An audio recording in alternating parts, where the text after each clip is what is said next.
கடந்த 2 தேர்தல்களில் ஆர்கே நகர் தொகுதியில் ஜெயலலிதா பெற்ற வாக்குகள் பற்றிய தகவல்களை இப்போது பார்ப்போம்.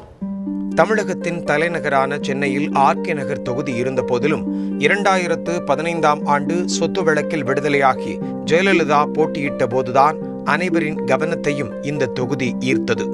அந்த தேர்தலில் 1,60,000 வாக்குகள் ஜெயலலிதா பெற்றார்.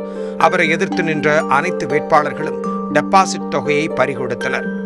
இந்த தேர்தலை திமுக, தேமுதிக போன்ற கட்சிகள் புறக்கணித்த நிலையில் இந்திய கம்யூனிஸ்ட் சார்பாக மகேந்திரன் களமிறங்கி 9,700 வாக்குகளை பெற்றார்.